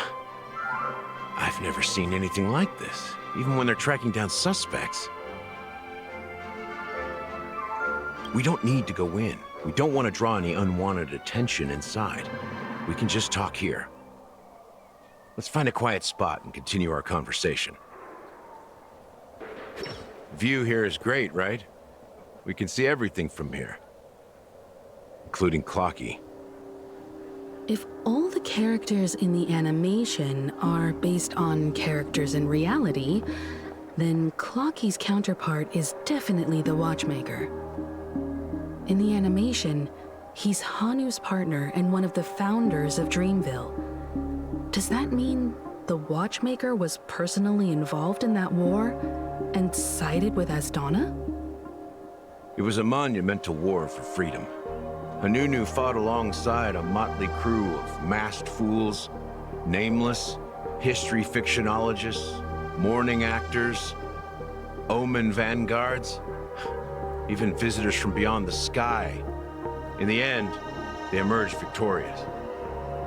Among them was the person who would eventually be known as the Watchmaker. But if you do the math, doesn't that mean the Watchmaker was around for several centuries? I'm not sure, but Mikhail was already the Watchmaker when I met him, so maybe he inherited the title. How old are you now, Mr. Officer? I'm 13. No way. Not even close. Anunu freed the frontier prison, but peace still eluded him. With limited resources, threats from the outside world, and internal conflicts between major prison districts, the future of Ozdana was uncertain. It wasn't until the Watchmaker approached the family with the idea of turning the prison into the planet of festivities that Penacony finally gained its name and glory. Thus, he became known as the Father of Penacony. But didn't you say the Watchmaker betrayed the family? And you said you were his companion, so that means you... No, I'm not his companion, but rather one of his many children. But I am indeed a traitor. Not to the family, but to Mikhail. What did you do? I did nothing. And that's the worst betrayal of all. Just like you, I had close companions. We dedicated ourselves to Penacony. But the Oak family, they set us up. Mikhail was too old to protect his children anymore. So we left the family to find our own path. We were branded traitors of the Harmony, even though the true traitors were someone else. While they continue to praise the Watchmaker's name in the world, behind closed doors, they condemn him on a pillar of shame. Nevertheless, we wanted to clear his name. We intended to find the real traitor, the one responsible for all this, and restore harmony to Penacony. But we failed.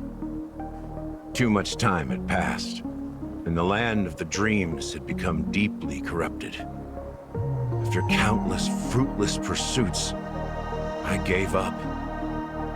Like a lost dog. The family accepted me and made me an officer, supposedly as a form of forgiveness. But it was actually a punishment. Since then, I've been completely cut off from my partners and my past. As for Mikhail, I heard he died in obscurity, in a place where no one could find him. That's when I realized that the Penacony I once knew would never return. We're truly sorry for what happened. But this is not the end of the story, right? Apparently, someone has inherited the title of the Watchmaker and has been secretly working against the family all this time. Unfortunately, after all these years, I have no idea who that person is, or if they're even real. Or just Mikhail's lost soul haunting the dreams. So, do you understand why I'm spilling all this info? Because I believe the girl's death must be connected to the Watchmaker's legacy. And at the end of all these mysteries, we will find the answers we are seeking. If it really is Mikhail's ghost, I want to meet him. If only for the last time. For those who despise me could form a line from here all the way to the entrance of the hotel. But those willing to look me in the eye and hear me out? Let's just say, there won't be many. I've told you all I know is a sign of gratitude. Thank you for listening to this old dog. Bark and all. Something just happened at the theme park. Now if you'll excuse me, good luck to all of you. How ironic. What's so different between the stowaways rejected by Penacony today And the Dream Seekers once hailed as pioneers several Amber eras ago. Gallagher does have a troubled past, it seems. While Firefly's whereabouts remain a mystery, his stories shed light on our suspicions about the true identity of the Watchmaker, his connection to the family, and the power struggles hidden behind sweet dreams and death.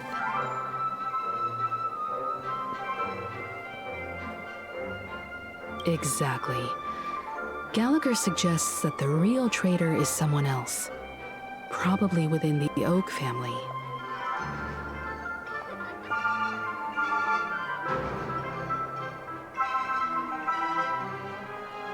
That lines up with what we've gathered so far.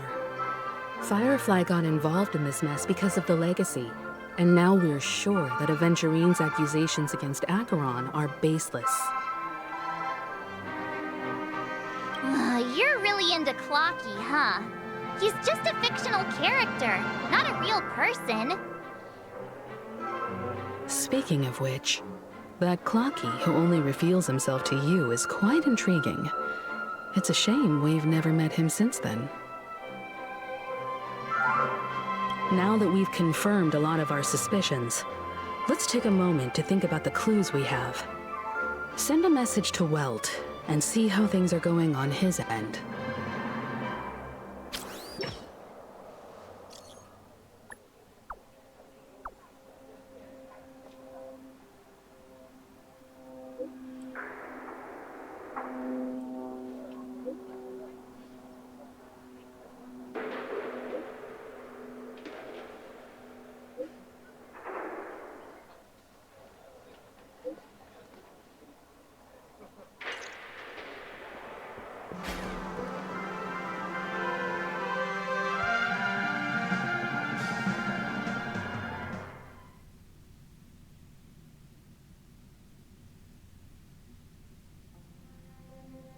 Are your companions worried about you?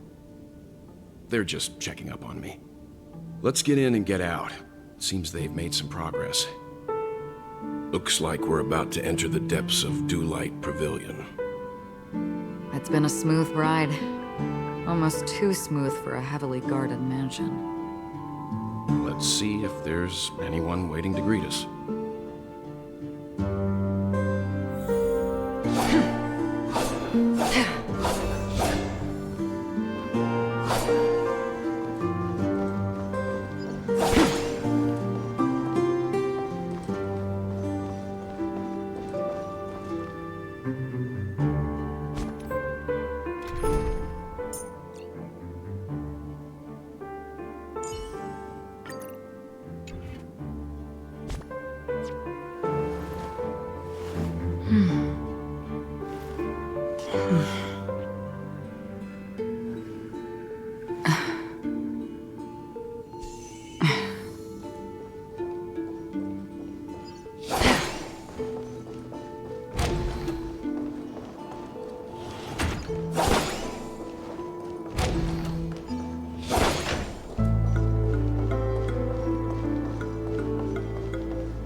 Something feels off. A grand mansion like this and not a butler or servant in sight. Could it be due to the disruption caused by the emergency? Well, this door is open. Looks like we'll have to investigate ourselves. Let's proceed with caution. Just one moment.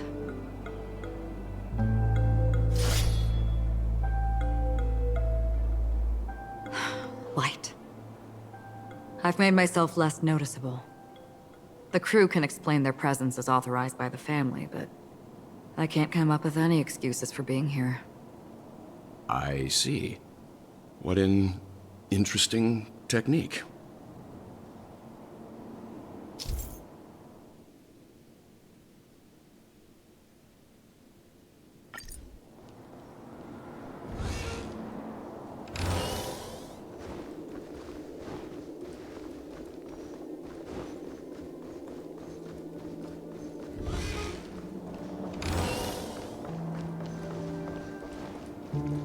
Stream forth, gleam.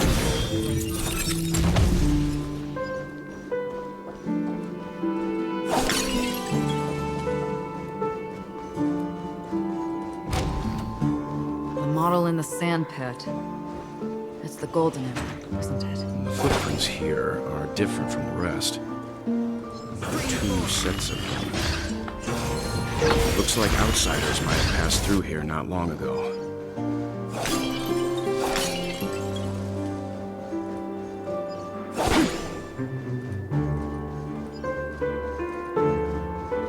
Scream forth!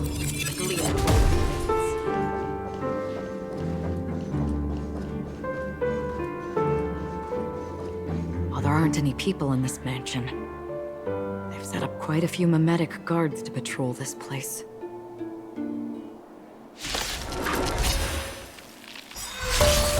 This is where it ends. Existence as fleeting as the dawn's dew, destined for oblivion. I weep for the departed.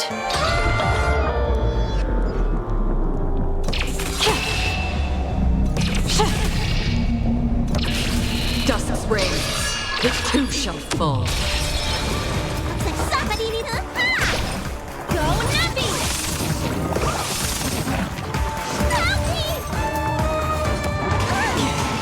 Your end approaches. Savor it for me.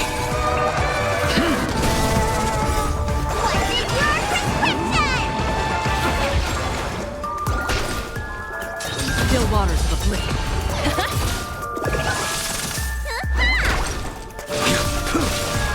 Destined for oblivion. Liquidation! Right!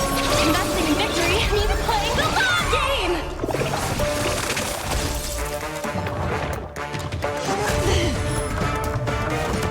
Too little. Failed to set you. Still waters of oblivion.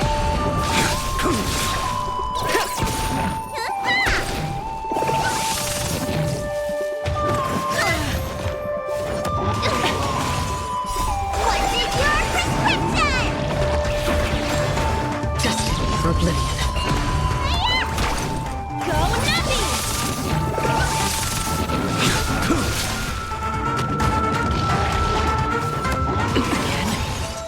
Savor it for me.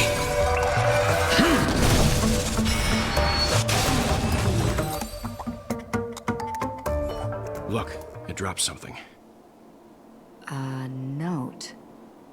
Looks like instructions from the butler for the other servants. Seems like the mansion's entire workforce were assigned other tasks before Robin's death. It must have been a big project to require that much manpower. The Charmony Festival, perhaps. But no matter what their main priorities are, there should always be someone left at the mansion, right? So you're saying someone deliberately cleared the place out? Yeah, but I don't know why.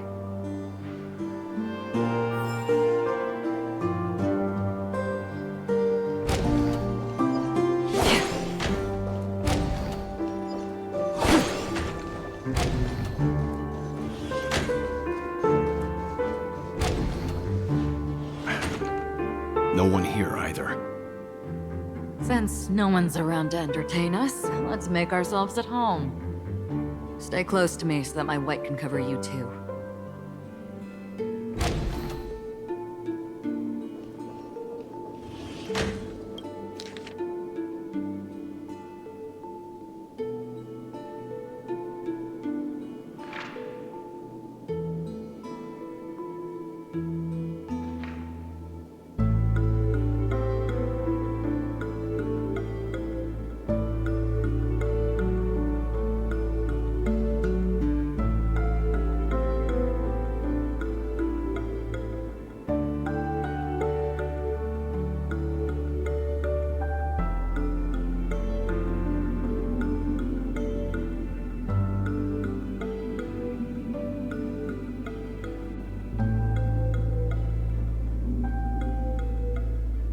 As soon as I and the rest of the crew arrived in Penacony, Mr. Sunday and Robin showed up to greet us.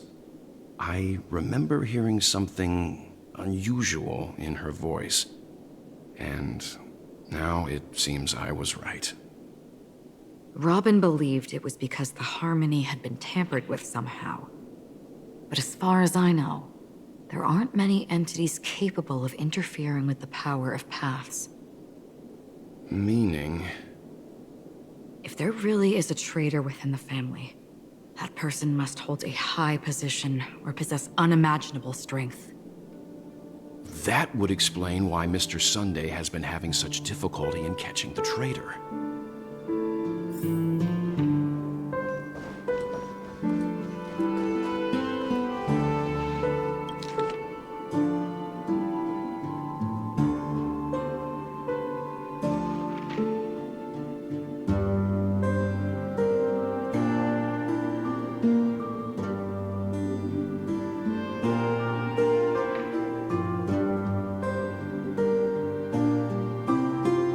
Information about Robin, Firefly, and the other victims.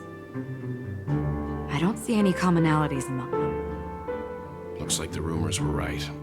Death does seem to be targeting random victims. And based on Sunday's notes, he's no stranger to death. He's just surprised that it has resurfaced.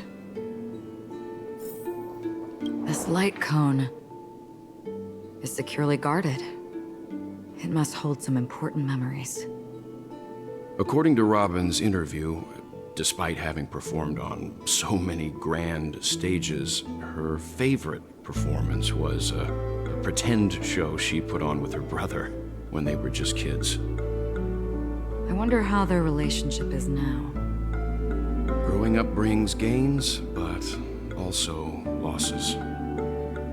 Yeah, time has a way of smoothing things out. The beautiful dreams of youth will eventually fade away.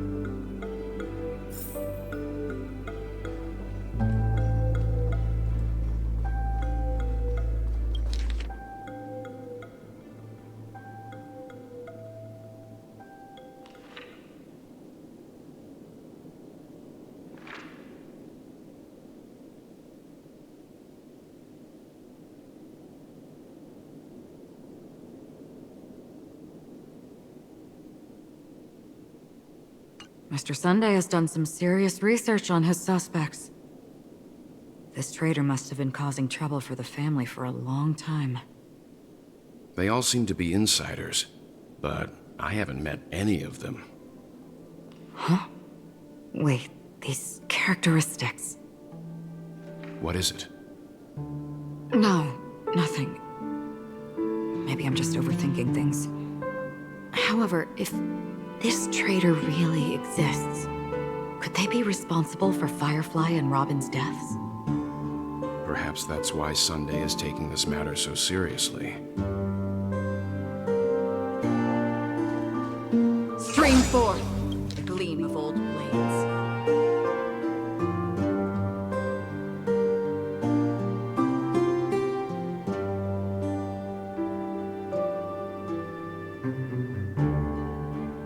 It seems neither the Dream Master of Penacony nor this old Odie is happy with Sunday's recent performance. They don't seem to care much about death. Instead, they're more concerned about the Charmony Festival and the Watchmaker. Maybe the other family heads don't think death is a big deal. One thing's for sure. There's a lot of internal conflict within the family, and everybody has their own agenda. That's all for now. Nothing more noteworthy. Before coming here, I had all sorts of scenarios in my head about dealing with the family. I did not expect an empty mansion. Watch out. Someone's approaching. I don't think trespassing on forbidden areas is the way to be a guest, Mr. Yang. And... Acheron? The Galaxy Ranger? Our apologies, Mr. Sunday. Nobody came to greet us, so we entered without permission. I hope you can forgive us. But even if there's no one to greet you, you should wait for the host. Don't you agree? Even without the famous Galaxy Ranger. As far as I know, the crew has officially accepted the family's commission, so coming here will be unnecessary for you. On the contrary, that's exactly why we're here. to ask you about the case and gather more information. We don't want any loose ends. Well, since you've come with goodwill, I have no reason to show you the door. Rest assured, he hasn't figured out that we went through those documents. While the truth remains a mystery, I'm getting close to it. I assure you that the traitor will soon pay the price.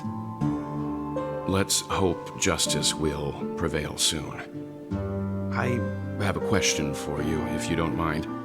How did the family come to the conclusion that the murderer was within the family?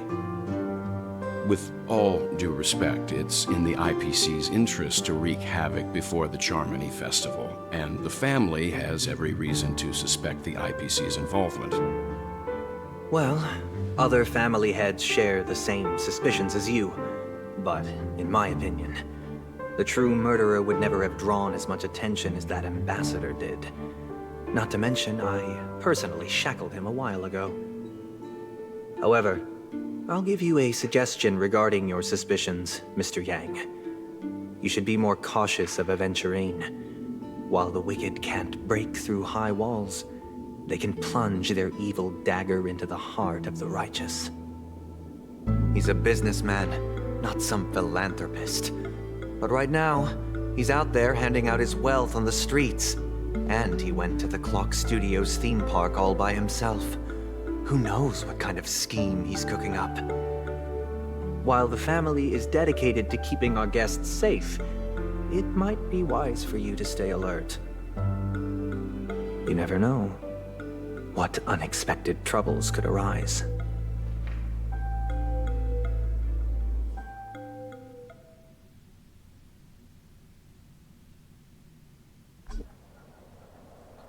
According to a Pierpoint hotline tip, there was a major breakthrough in the shocking Ejhazio Aventurine case. The suspect has been arrested. This fraud case has been linked to many departments within the Interastral Peace Corporation and the Intelligentsia Guild, causing a large drain in manpower and resources, resulting in the IPC taking a massive loss.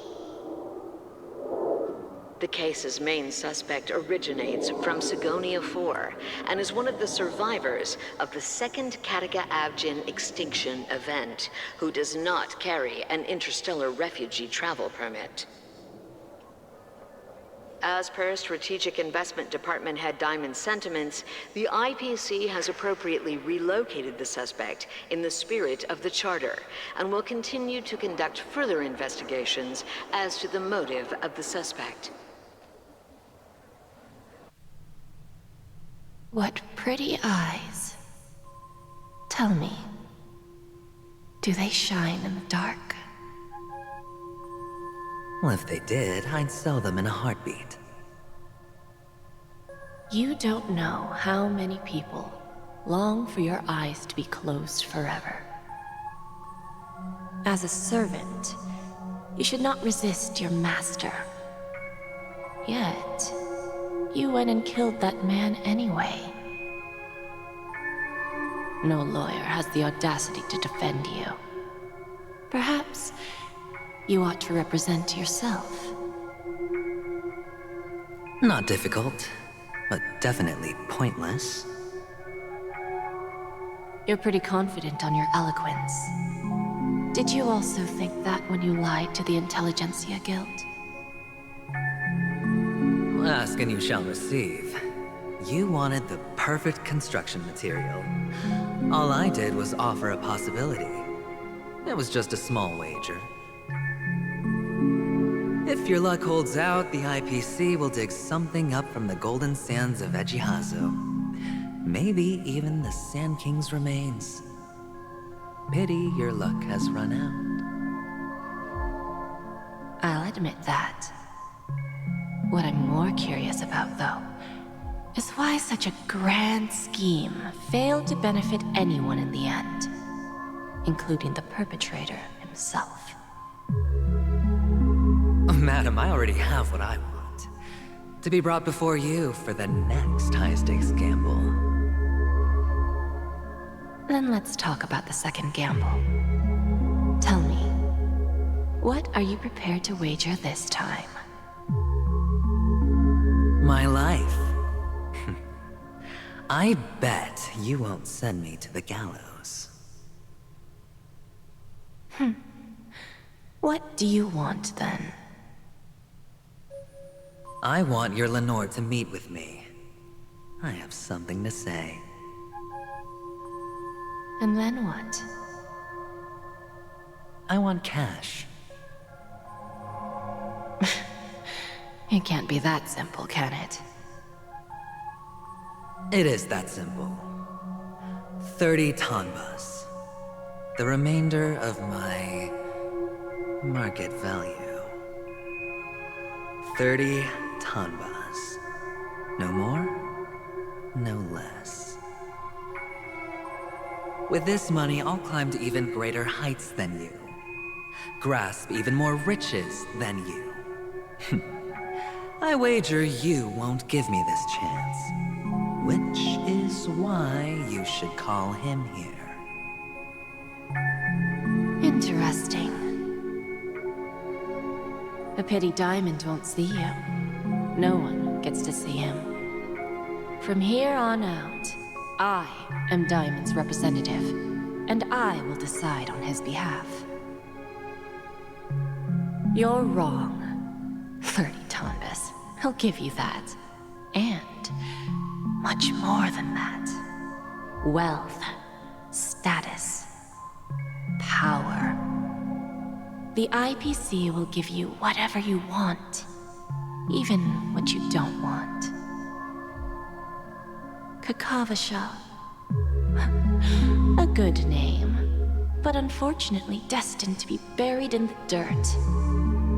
You, though, you deserve to live, to create even more wealth for us. Go. Pick the clothes you like, then choose your desired identity. And then, use them well, child. May your plans never suffer failure. Life is like a long-term investment. Those who choose correctly, do the correct things, reach the correct outcomes, and show the world their value. People can't always make the right choices in their lives. But luck has always been on my side. I've never lost. Is it because Gayatri blesses me? Well, if that's the case, she must also be looking upon me right now. My success is inevitable. But what then? Even if I overcome this difficult trial, what would come next? What awaits me after this glorious gamble? An even more glorious one? Will I return triumphant with unending riches after countless successes, or will I encounter failure, never to return?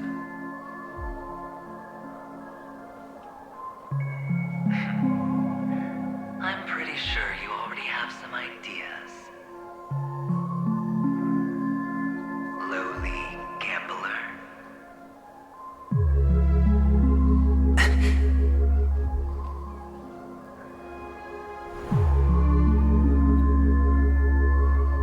What? What? What?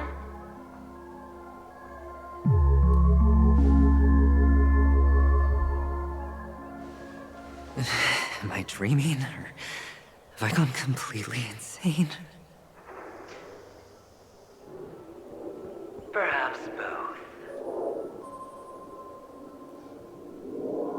Have forgotten me already?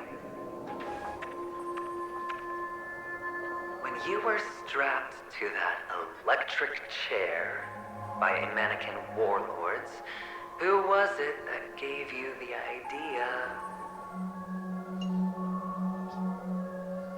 Fine. I may be crazy, but I'm not stupid. Get out of my head, newborn of the Harmony. The Harmony? Oh, don't play the fool. It's not the first time we've met. No need to be so polite.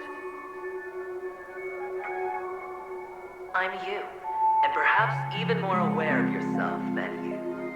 Of what exactly you want. You're dying. And you still want to drag a bunch of unfortunate fools with you through death's door. That's why you're here, isn't it? A grand unveiling. You really think you can pull it off? Why not? Well, you may have fooled everyone, but you can't fool yourself. I can show you. Before you're entirely gone, I'll be with you for the last stretch of your road. Let's have a heart-to-heart while we walk.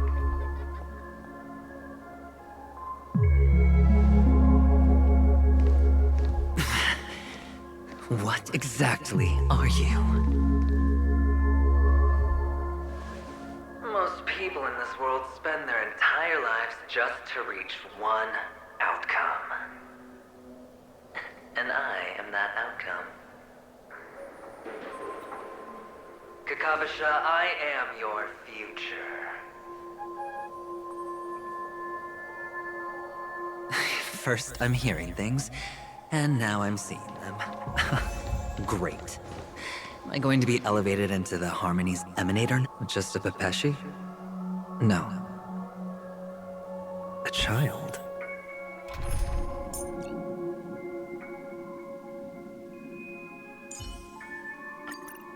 This is your lab.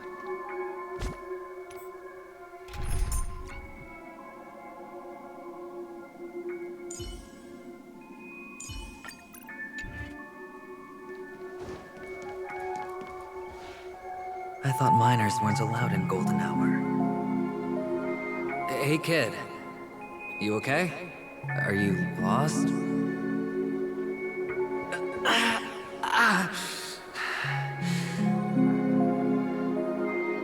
What's wrong, mister?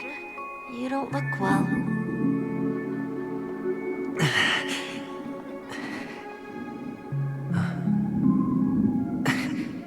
Your eyes.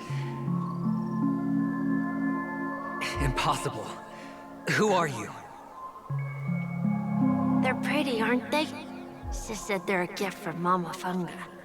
Colorful eyes are said to bring good luck. Mister, you have pretty eyes too. Beautiful. Are you alone? Where are your parents? They're in that amusement park. Papa and Mama went in first. I'm just about to go look for them. I have to go. Goodbye, mister. Hope you have a good time, too. Those eyes. And Mama Funga. No, it can't